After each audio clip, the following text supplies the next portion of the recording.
Jitsu, when I hit you, then I split you.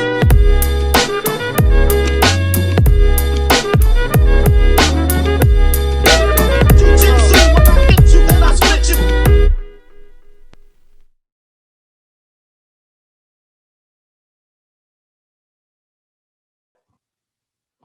Oh man, yeah. So let me get back into this because my wife got me like she reads a lot too.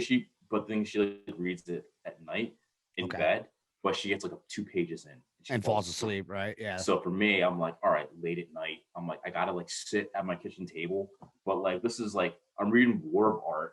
Like this is the one I'm reading now. Well, one of the ones. This one's like how to get over like procrastination and like everything like you do. All I right. procrastinate. I procrastinate like a motherfucker. Well, so, who's the author? Stephen Pressfield. Stephen Pressfield. So basically, put that title up again so we can see it, so our listeners can see it. It's called The War of Art. Yeah, It's kind of that's what I'm reading now. Kind of play on the art of war. Yeah, pretty much. And this is only like 160 pages, so like I'm like one of those dudes who like gets a book and the first thing I do is like flip through and be like, all right, 200 pages, I can like get through it.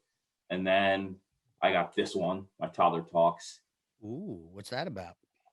Well, this is like they like did like give Nia like a speech evaluation, and they're kind of like she's like behind.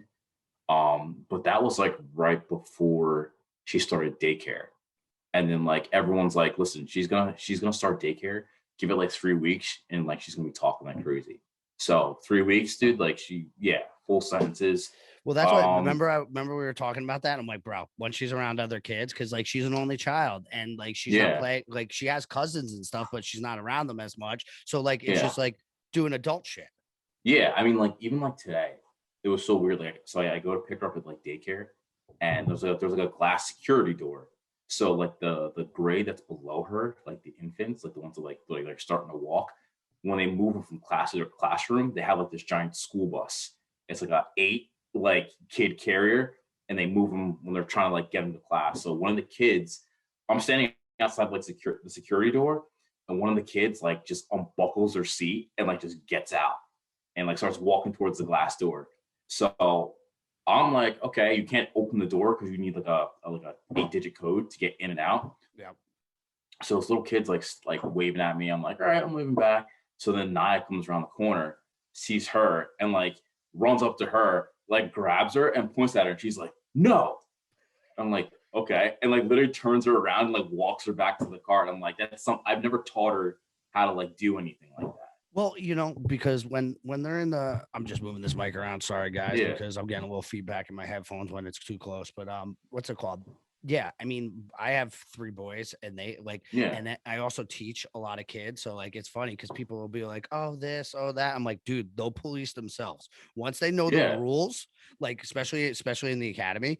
Once my kids know how to act in the academy, if a kid start like literally today, a kid just like ran over and like went to jump on the pads, and one of my higher up belts who's like 9, he jumped on the pads, and she was just like, "You don't do that in the academy. Get off those pads." And I was like, didn't even have to say anything. Because they know the behavior I expect, and like we have fun and we train hard and we do stuff, and me, like I'm goofy and like we make the class fun, but there is discipline to what we do. So they know the rules, man. They know the academy coon. They know like they know like the conduct I want them to be in and how I have it and everything else. So I mean, that's one of the things I think we're working on. Yeah, I mean, all right, let's go back to my stack of stuff. I got Jordan Peterson's book, 12 Rules. We were talking about that, right? This is a little bit of a longer read, but this is good. He's really in depth too. You either love him or hate him, I feel like. Yeah, I mean, I watch like his stuff on like YouTube, like when people like chase him down the street and like ask him questions and stuff, and like you see him, he's very like he'll stop and like talk to like anyone, and like he'll like break it down like based on like his like train of thought when they ask him questions and stuff. So I mean, like when I see that, like he's I like him and stuff. So I mean, what else? Yeah, no, I think he's great. Like I've been following him for a while. Like obviously, like I said, I got into him on Rogan a couple years ago, but I mean, he's like I said, you love him or hate him, but he takes feelings out of things, and he applies like just real logic on stuff, and that's what a Yeah, lot of people yeah. have a hard time doing, Mhm. especially our counterparts, women. I know I said it. I said it. They think you made me feel like this, so I'm gonna burn your house down. Yeah. Like it's God, true though. I Like know, man. don't get me wrong, ladies. Like there's a lot of men that are very feisty and act off of emotion and whatnot. But I mean, for the most part though, like it's very hard for anybody, male or female, to sometimes take their emotions out of it and think logically. Yeah. Well, you and I are dead inside, so we don't use emotions. Yeah, no, not at all. No, Just not at all. completely nothing. Just black void. That's it. No emotions. We're not that bad. No, we're okay. We just I have simulate, feelings. we just simulate murder daily on each other. Yeah. So that's I mean that's it. That's how we act out our emotions. Well, you know what, dude? Like, if you want to really like brain scan it like that, like it is like, Yeah. that frustration we get through the day, that anger, or even just, like, oh, stuff's not going right, or I just have so much on my plate. We're able to get that like poof out of the way and get Yeah. that little bit of weight off our chest. So then I feel like after that happens, that's kind of when we started doing our podcast and everything else, is having those mat chats, having those like aha moments, those epiphanies, or just that mental clarity after training. Like, all right, it's not that bad. I can look at this situation. I can move forward, and Yeah. this is my plan of attack. Because I think most people feel helpless too when they have no plans of attack or no way to go. Because I've been in the spot where Yeah. like everything's going wrong and I just had no plan. Like I had no fight to like, okay, like a battle plan. Like, all right, money's bad. You need money. You're trying not to spend money, but you need to spend money to make money. And then you got to do Yeah. this. But then you're like, and then you procrastinate, right? Because you're just like, oh, it's just too much. You're overwhelmed. And then it's just like, 2 problems turn into 6 problems, 6 problems turn into 12 problems. And it's like compounding interest in the wrong way. Yeah. Right. So I felt like, what I've gotten better over the years is like, all right, shit's fucked up. Let me make a plan. And even if it's like money, whatever it is, like, even if I'm working towards that goal, it starts to feel like other stuff shifts in line, shifts in line, shifts in line. And then you go, because life's always going to punch you in the mouth. Yeah. I mean, that was one of the things I was reading in that book, like The War of Art. Like, it's so easy, like to, especially like what they're talking about, like writer's block, where you're just like, you're trying to do something, you just have no way to do it. And like sometimes you just have to start doing stuff. Not even if it's like writing, but like say up, get up and like freaking sweep the floor in the kitchen, just start moving. And as you start moving, like, Yeah, no, I've like, definitely heard that before, because like you're just sitting there and you're trying to concentrate, and then you get that block or like that brain. And you're like, I can't come up with anything. But then all of a sudden you might turn on some tunes, go outside, chop some wood, do something, mow the lawn, and then all of a sudden you're like jamming to a tune, and it hits a nerve in your body, and you're like, oh, that's a great idea. Oh, that's this. Let me write that down. And then you could start like going through it. Yeah, I mean, there's like days where I'm like feeling like shit, and I'll go to like Jiu Jitsu, and I'm like, dude, I'm not feeling anything today. And like you start like flow rolling, and then you start moving, and then you start activating like those areas of thought in your brain, and you're like, then you get like a little bit of sweat starts to get going, and you're like, oh, okay, yeah, I need to do this, I need to be here. And then all of a sudden, like, it's, you start moving and you start going. It comes back to the thing where like humans are meant to do hard things. Yeah. And we've said it before, we live in, probably, even though with all the chaos, craziness going on, we live in the most comfortable point of life. Like if it's dark out, I turn a light switch on. If I'm hungry, I go to the fridge. If I'm thirsty, I can go to the fridge. I can go down to the store and get gas. And if my power goes out, I can run my generator, just because I don't want to. I don't want my Wi-Fi to go out.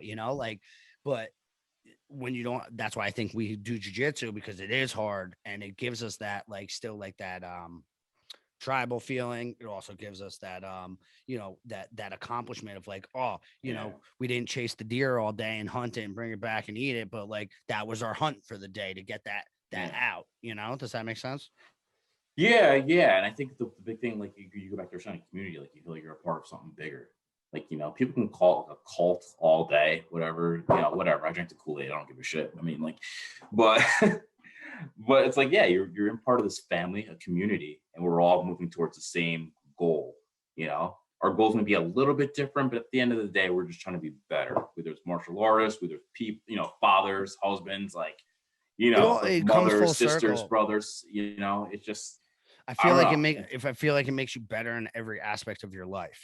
Yeah. Now, don't get me wrong. There's a lot of scumbags in jiu-jitsu too. Don't get me wrong. Yeah, oh, But yep. but for like the people that do have the good hearts, the good souls, it makes them even better.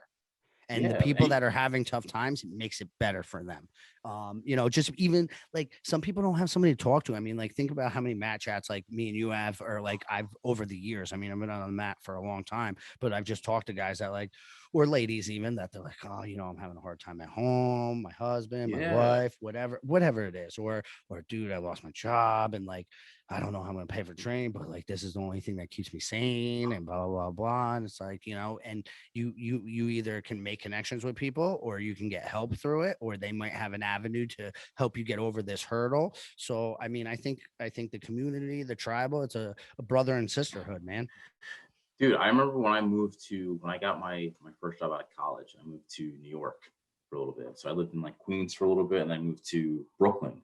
But yeah, I mean, yeah, I'm kind of like an introvert, so I wasn't like going out and making friends. But you know where I went to? Like I was there for like a month, and I started training, and I found like there's Henzo Gracie Brooklyn there. And honestly, man, like those guys became like my best friends. Like I'm seeing them, like I was training like every day. So I'm seeing those guys, like we're hanging out, like we're grabbing beers afterwards. And like, like 20, 30 guys I knew who were like, we're talking to each other during the week, seeing each other. So that was it. Like those were my dudes, man.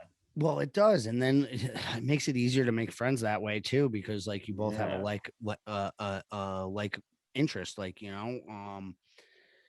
that you both can, right away. There's an instant connection. You love jiu-jitsu. Yeah. I find myself too, you're probably the same way, but like, there's people I've been training for, with like years. And then there's like new people that come in, and like, there's almost like an aspect, like sometimes like they become like protective of like those new people. When you have that new guy comes in, he's like a nice guy, and he's like, he just wants to train and he wants to learn. He's asking questions. Like, Yeah, you he's not automatically taking like rounds. kind of like, all right, one of us is going to take him under our wing and show him the way. Yeah, you're kind of like, okay, like he's obviously good people's. He just wants to come and like he's fallen in love with jujitsu. Like I want to see him as much as I want to succeed. I want to see him succeed too. I want to see him get his black belt. So now you're watching him, you're helping him with his technique, and now you also have like a vested interest in him. So you're like, I want to see him do good. I want him to come up. And I mean, I could see that also from like, I've owned my own school, and I see both sides of that sometimes, because you get that vested interest in somebody and then they leave you. Or you put all this time into them, 8 years, and then they go to another school to try to get their black belt, or they, like whatever it is. Like, I mean, I've been in the game a long time. I've seen it all. I've seen it at other schools, my school, guys come, go, everything. So, it took me a long time to like make that disconnect. Like, all right, like maybe my time with this person or him or her it's ran its course. Yeah. Where like I used to be like hurt because I'm like, I spent every day with you for 8 years training you for fights, man. doing this. And then on one day you like show up, or you're like teaching down the road, or you're doing something. And now I'm just like, fuck it.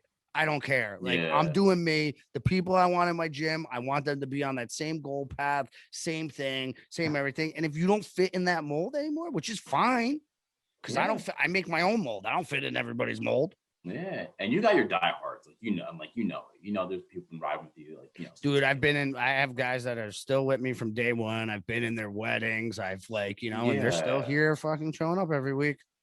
So that's it, man. You got those guys who are with you forever, man. As long as the body doesn't give out, man, like they're not going anywhere. Yeah, no, and I think the people that stay around me also are like, it's not even, it's a loyalty thing, but it's just we have a connection as friends, family, brothers, sisters, whatever it is, that like, we want those type of people in our circle no matter what.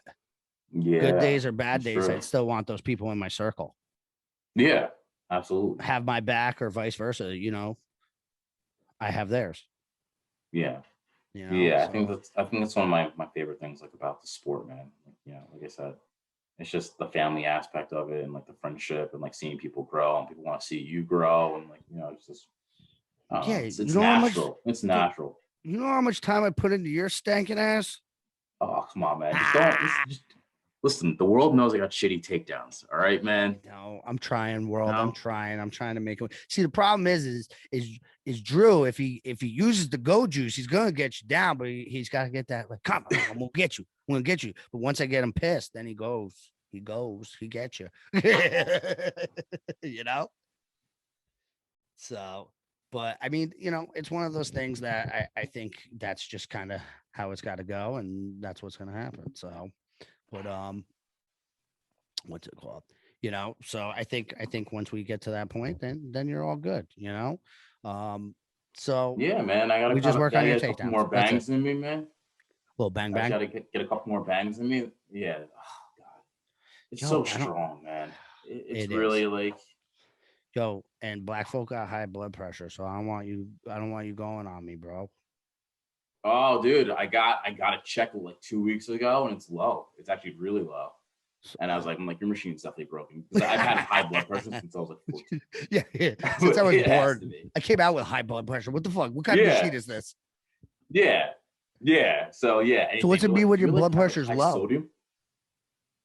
What's it mean when your blood? Dying? I don't know. Don't say that. Uh, Does it mean like I you're in don't know. shape or like? I guess, man. And like, she asked me, like, the nurse asked, like, she's like, do you like work out? And I'm like, well, yeah, it's strange. Like, yeah, your blood pressure's, pretty good. I'm like, I don't know, man. Even I was training like 2 days and 3 days, it was still up there. Like, Maybe you change your diet.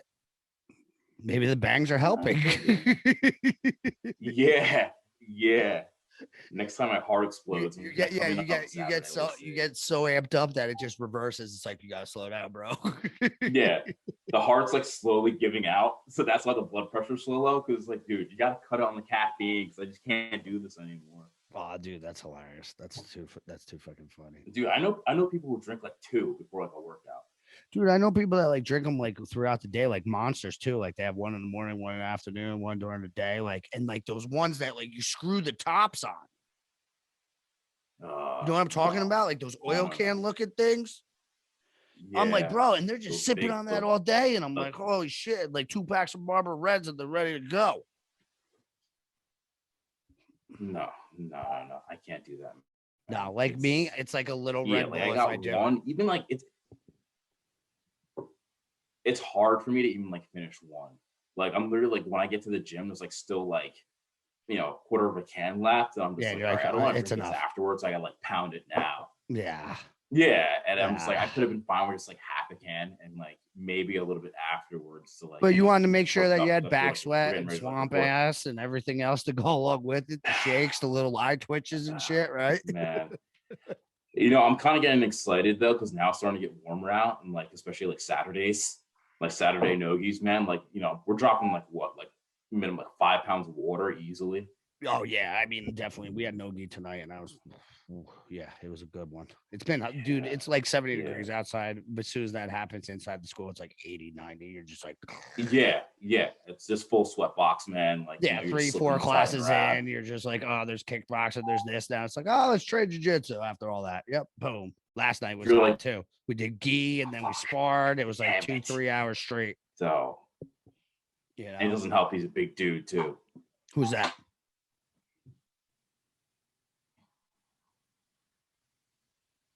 You good? There you go. Drew's back. Did I cut out real quick? Yeah, you cut out. Right. Drew's back. Who's the big dude? Sosa. Oh God, I know.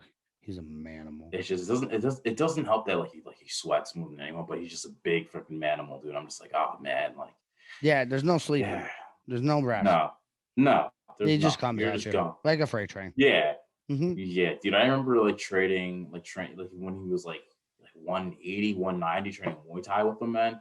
Like he would throw a leg kick and it literally looked like someone cracking like a bullwhip.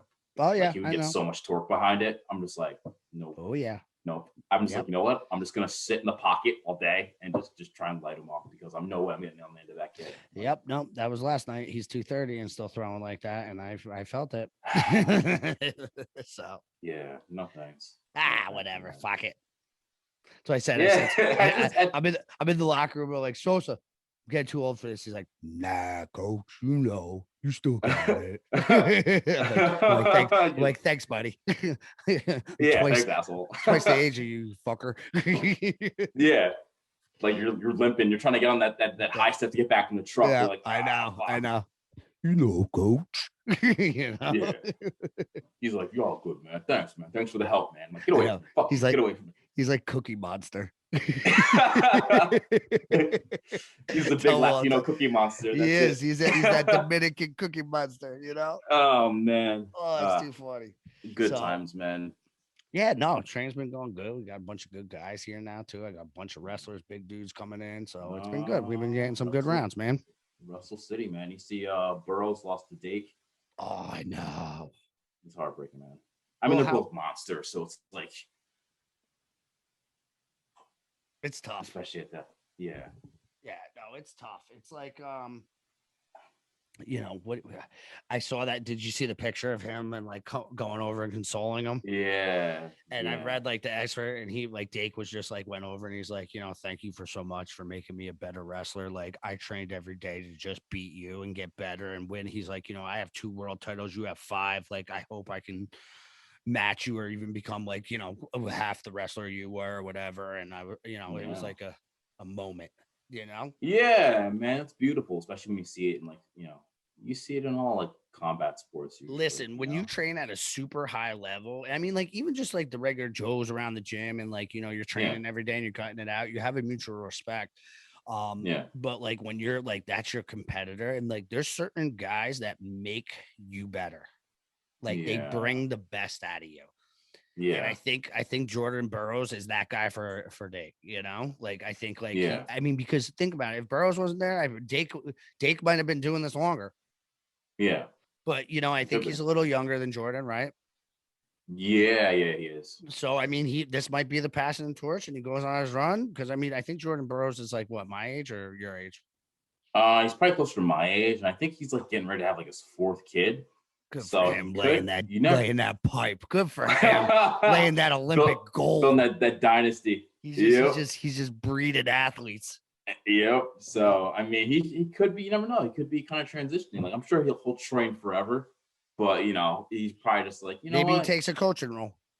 Oh yeah. Can you imagine? It's one of those things like Dan Gable, one of the greatest wrestlers of all time, great coach, all that stuff. But sometimes great competitors don't make great coaches. Some transition well. Like look at Cal Sanderson. I mean, he's amazing and Olympian and Mr. Whatever, and then he's been Penn State killing it for years. So he's an effective coach as well. Yeah, I mean, I was seeing him like, speaking of Penn State, but I've been seeing like videos recently of like RBY, like starting to train Jiu Jitsu. Like I seen a video recently, like we went to go train some gi. Who's this? RBY. What's his name? Roman Brave Young from Penn State. He's like a smaller guy, but well, I see Bo Nichols geared up. Yeah, I think you're seeing a couple of those guys. He's a like Penn State guy too. Yeah. So you're starting to see him like go to no gi, and then also now they're throwing gis on him, like giving. Well, this is the thing. Like fuck it, like these guys are so good, and they're not going to get paid if they're just wrestling. So they might have a shot at making some money doing what they like to do, doing some jiu-jitsu, and they're bigger names and getting some money. Yeah, I mean, if you got that foundation in wrestling, I think, and then you go over to like jiu-jitsu, and then you get good at that, and you start winning some titles, then you start reading, you start watching like, or start making like those instructionals, man. Because I feel like I'm hearing that's like the money. I think Gordon Ryan, like he says, like I don't really make that much money from competing, but like from instructionals and all that, that's where you're paying $200 a DVD, and you're selling millions of them. Millions, you think? Oh, absolutely. You think millions? Oh yeah, he's definitely. I mean, he's a multi-millionaire. You think so? I think so. Because you freaking even like the John Danaher series, how many has he released? And like his average price per DVD is like $200. I don't buy them. I steal them from you guys. Yeah. I watch them and then I go and train with you. Yeah. So like you're making out in the dip. Or one of my guys is like, here, coach, put this on your computer. Yeah. You give the flash drive. Just like, oh, thanks, buddy. You saved like $600. You just gave me $3,000 worth of DVDs. Disclaimer, FBI, I did not copyright that. Fuck off. Yeah. It was a gift. So yeah, I mean, it's kind of nice to see like folks like take that skill set and branch off into like, not just running like 7 article, like, being able to take content and share with people around the world. Well, I mean, like, they're kind of put in that position right now too, because you can't really compete. Yeah. Everything's online. You got to edit it. So you got to like kind of catch that wave too, Yeah. because I mean, I don't know. We're going on what, over a year, possibly 2 years of this bullshit. Yeah. I mean, I was thinking like when you and I were like shooting content, like I'm thinking like, holy, granted it was fun, but I'm hoping to God this isn't like the future. Like this is it. It's just, dude, I said the same thing. Like, oh, what, we got like 3 garage buddies, and we're just gonna do it. Like for a while, I'm like, holy shit, this might like my career might be over. Yeah. Like people. I mean, someone like you though, I wouldn't go that far. Well, I'm just saying, because like what I do is like, struggle cuddle for a living, and everybody's like 6 feet away, bitch, wear a mask, pussy. Yeah. Like, yeah. I was just, but then I'm like, you know what? I'm an American. I do what I want. Yeah. What is the password? New England clam chowder. That's right. The red or the white? The white. Dude, okay. Yeah. Ours was knock knock circle America for a while. You got it back. Yeah. America. Who is your favorite GI Joe? Oh, that's a good one. Yeah. You see, if they can't answer it, man, we're not rolling back the bookcase. Nope. Like, that's it. Not allowed. Can't come in. Yo, they just locked Canada down again. 28-day lockdown. I've been talking to my buddies up in Canada, and they're not happy. Not good. They're going into like synagogues and shit on Passover, like counting people and trying to close them down. Did you see that video of that pastor chasing the guy out? Yeah. Calling him dude, this is what's happening, but they don't want you to think that that's what's happening. But hey, I feel bad for my guys that all own gyms up there. Like my one buddy was just like, dude, finally we opened up January, February, March, killing it. April, 28-day lockdown again. He's like, I don't like. He's like, in March, we signed up 40, 45 people in 1 month. Yeah, people are itching. People don't want this. And he's like, up in Canada, too. He's like, people are getting vaccinated more. So, like, what the fuck is going on? Yeah. And now you got 3 vaccines now. You got Pfizer, Moderna, like J&J. So, like, you got all these resources. Like, just go. Do not put that devil juice in your body, sir. I thought Bang was the devil's juice, man. No, Bang's good, dude. You might be immune to coronavirus. You drink enough Bang. Man. I mean, I've drank enough Jameson, so I'm pretty sure everything is just like. This is what I'm saying. Yeah, that's it. I stayed in a Seaside Park hotel multiple times. It's like if you've stayed at any of the hotels in Seaside or Motor Lodge, the Motor Lodge in Bar A, you're good. Everything. Motor Lodge Bar A. Yep. You're good. Dude, years ago before I met my wife, I remember we stayed Memorial Day weekend. Me and my buddy stayed at Motor Lodge at Bar A, or next in Belmar, right down the street from Bar A. Mm-hmm. We get there and then like go out and then we fall asleep. Next morning I wake up and I'm like, it feels like somebody's strangling me. And I'm like, what the fuck? And I can't breathe and I'm all like congested. So I start coughing and blowing my nose and it was just black, like tar, like coming out of like my nose. And I was like, what the fuck is this? So there was something in the air, man. There must have been something in the air. Like there's no filter because it was just goo, like just coming out of God. Like whatever was in the air, because we had the air conditioning on and there must have been no filter. So it was just also known as Drew was kissing dirty ladies. Listen, I don't like her. Look at him. You ever see a dark man blush? Right there. Got him. Listen, man. I can't help it that I'm good looking and built like an action figure. Yo, it's not. I'm not hating on you, bro. I'm your biggest cheerleader, man. Get it. Bar A stomping grounds, man. Beat the clock back in the day. Like, bar anticipation, right? Yeah. I know. I used to go down there too. Yeah. I said good day. See? Yeah, I know. Yeah. Like I remember going down like I think I had my intern. Dude, I used to go down on like Thursday night, just drive down there. We used to just go. Dude, we would go crash at somebody's house we met down there or something, It's just like go on like a weeknight. we go on like a weeknight, and my same buddy, like we'd go down to AC on like a Monday. Dude, Mondays Monday all the after. time. I know. Yeah. And you'd Yeah, I either remember sleep in the car for a couple hours and drive back home in the morning, or like, or figure it out. I remember my buddy called me on a Monday one time, and he's like, I was at my internship, and he's like, hey, what are you doing tonight? I'm like, nothing. He's like, oh, let's go to AC. And I'm like, what, like on Friday? He's like, no, let's go tonight. And I'm like, you fucking crazy. He's like, no, let's do it. So I remember I'm like, nah. And I hung up the phone. And then like my boss, seems like a younger guy, was right behind me. And he's like, is everything okay? And I'm like, yeah, my buddy just wanted me to go out tonight. And he's like, oh, we're like, and my office is in Florida Park. He's like Morristown? I'm like, no, he wants to go to AC. And he was like, he was from Colorado. He's like, fuck it, man. He's like, get out of here, man. And I was like, what? He's like, yeah, call your buddy, man. He's like, you're young, man. He's like, sign off, take the computer, man. He's like, just get out. Like, I'll see you maybe tomorrow or something like after that. That's like a good boss. I'm like, yeah, I was like, oh shit, like slam my laptop shut, like running out to the parking lot. So all you had to say, green light, see ya. I'm like, come pick me up, we're going. That was fun. I know. It's good. Yeah. And now you have 2 baby monitors on each hand. Yeah, look. There's one. There's one. And the other one's on a chair behind me, so it can stay in signal range, man. Drew's pulling what we like to call a dad life, the night shift. Oh, yeah. That could be our next podcast, the night shift. Oh, dude, I know, man. Well, I know women probably, if any women listen, I was like, you fucking assholes. I birthed them. I grew them. I pushed them out of my vagina. They cut my stomach open. I have weird things now, like, yeah. It's like, okay, no, we get it. Yeah, we get it. That's why we do the night feeding. Yeah, that's why we do the night shift, man. It's like, I got the podcast, me watching Danaher DVDs, read some books. Like, we're good. Yeah. I'm a creature of the night at this point. Like, I don't care. I know, like me too. Like I get up and I'm just like, I'll be like everybody else falls asleep, and I'm like, I'll do the podcast, or I'll do some editing, or I gotta do some, social media stuff, and then it's like 12 o'clock, and then I just get back up around 6:37, do it again. Dude, there's been times like, I don't know if you can see, like, can you see like the wall behind me? You see how like the door? Are you painting painted? it? Yeah.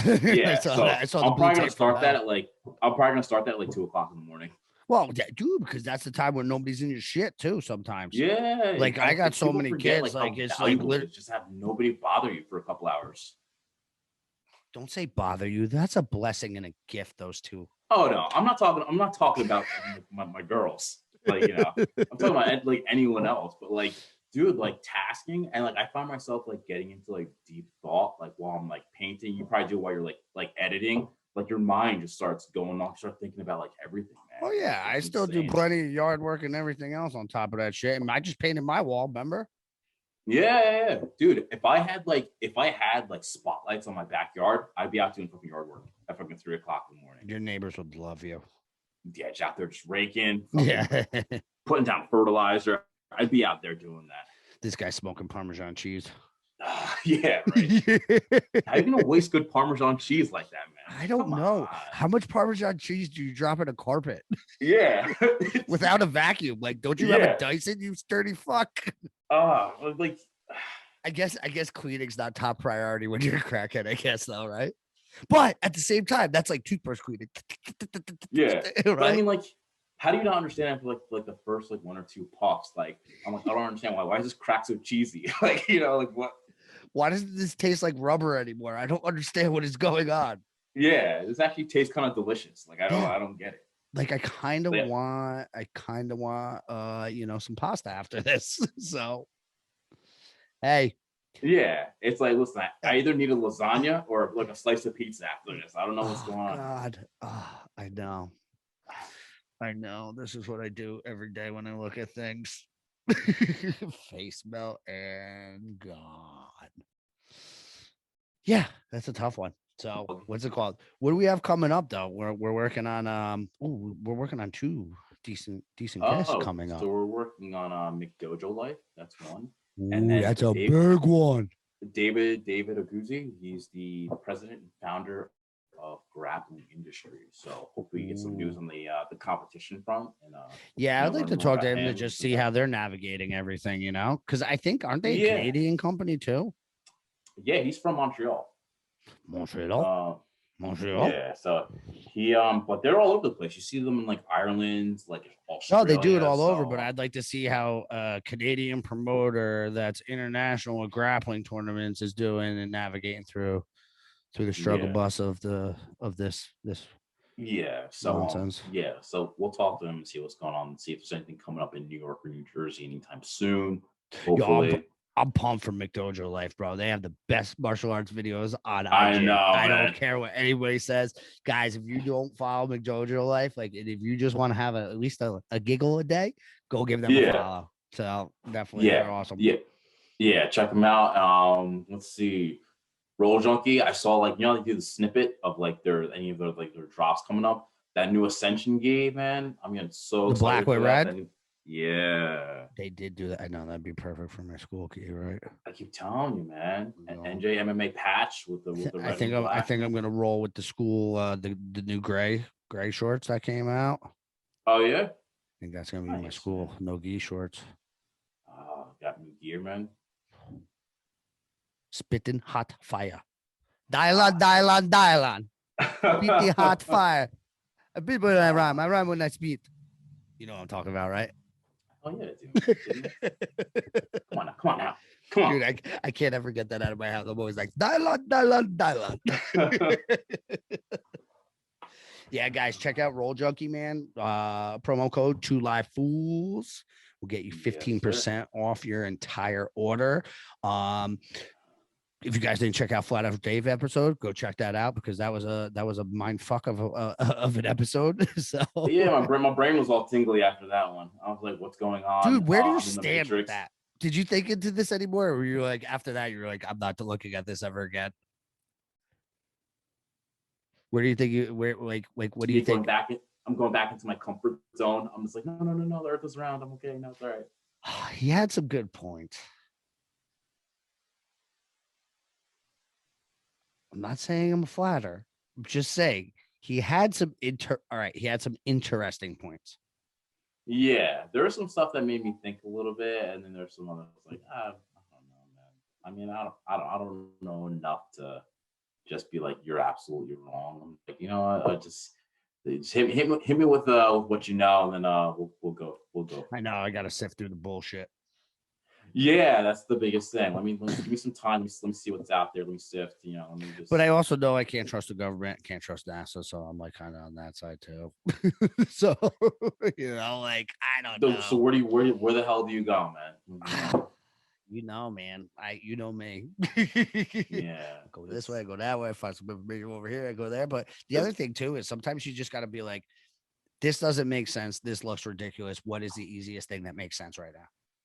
Yeah, like I remember, like, do you remember like when like Men in Black came out and like like Tommy Lee Jones is at the supermarket and he picks up a tabloid and the guy's like, oh, these aren't make sense. He's like, do you realize tabloids are the most accurate like paper out there? Like I'm almost at that point where I'm just picking up the National Enquirer and just reading through that. I'm like, this because like think about it. Everything that's dropped in the past, I don't know, let's just say even 6 weeks was told to us that it was either censored or it was disinformation or it was not. And then you have literally the president's on TV telling us how he smoked cheese and that laptop was his when everybody, they literally blocked the New York Post for 2 fucking weeks. One of the oldest post office for running that story. And they said that it's false information. You can't do that. It's Russian disinformation. And then what? Not even 60 days later, he's on, 60 Minutes telling us, that laptop's probably mine. And I've been under investigation for longer than they said. And I smoke Parmesan cheese and I do this and I do that. Like,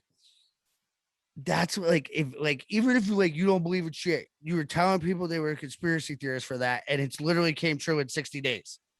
Yeah. And then you just go, but that's what's that? If that's not a slap of reality, if the pandemic's not a slap of reality, like, dude, I just saw natural selection's coming. there's this channel on YouTube where it talks about like unique jobs, and there's a guy whose his job is fire watch. So what he does in Colorado is firefighter. So there's this big house. It's like a little cottage. It sits on top of a mountain, and there's like the mountain range. The house is made of fully glass, surrounded by 360 degrees like mountains. And his job is to be up there for hours and be on this big telescope and look for fires. Yeah, yep. That's crazy. That's it. That's his job. Like cut off from everything. He's just out in the mountains, just looking for fires and like making So sure. do you Like, feel like that guy right now, just in life, looking I for feel like fires? I feel like I just need to be that. I need to have that job. You either I need to like, have that job, or you feel like figuratively that you are that person every day navigating through life, just looking to put out a fire somewhere, right? I need to be in a cottage in the mountains, just out there by myself, like That's the just for a couple problem. hours. That's the Just problem. like just Even turn off people the- that want to be left alone are getting drugged into bullshit. Yeah, so you kind of get that. Just let me disconnect for a couple hours or something. Let me just go outside and get some fresh air and go for like a walk or something. I know Just it's healthy be out. for you. Mhm. Just be out in the woods. I'd like out of cell phone range. Just that's it. I concur, my homeboy. I concur. It feels right, man. Just take everyone, take the family. Listen, we're gonna sit out here for a couple hours. We're gonna go for like a 6-hour hike, and then phones down. That's it. That's what we did on Easter. I left my phone at home, and we took one phone just in case something happened. But we went for like 3 mile hike through the woods by us with all the kids. Baby walked it like a gangster, bro. Walked the whole thing except for the last like half mile. Climbing up the rocks, everything else, gangster. Did that, and then we did another like 1.5 2-mile bike ride after. And it was nice. Put the phone down. It was a nice day. We went out with the family, got to enjoy, so it was good. That's it. It's a beautiful thing. Man. It is.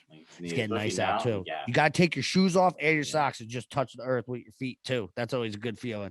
Yeah. I was walking around barefoot the other day. I'm like, in the grass. I'm like, yeah. Like a hobbit. Yeah, see? Me, I'm doing the same thing, trying not to step in dog shit. I get it, bro. I do the little side shuffle, but it is nice. You're just like, you feel connected again, That's my hippie dippy side. My mom's a 60s baby. That's it, man. That's it. I finished cutting the grass, take the shoes off, grab a beer, just be out there for a little bit, man. That's right. Just just ride it out, a little sun on your face. That's all we want to do, man. That's all we want to do. We're simple. Listen, we're simple creatures, man. We're simple creatures. We know what we like. Keep it simple. That's all you gotta do, folks. Don't rile us up though, because we're trained for combat, man. No, listen, don't rile us up. I tell people, man, we're nice guys, but my dude will punch the fuck out of you. So that's right. That's right. So on that note, thanks for tuning in to Two Live Fools again. Remember, like, subscribe, share on all our social media and our YouTube channel. Pass it along to your friends. Check out the YouTube, folks. We got a lot of good stuff on there. Yeah. See our beautiful faces. We'll take a look. Drew's pretty handsome. I'm getting there. I'm working on it. Yeah, I do all right, man. Yeah. I haven't shaved in a couple of days, but whatever. That's all right. Yep. Yeah. Now you look like the guy from Friday again. All right. I'll talk to you later. All right, folks. Later.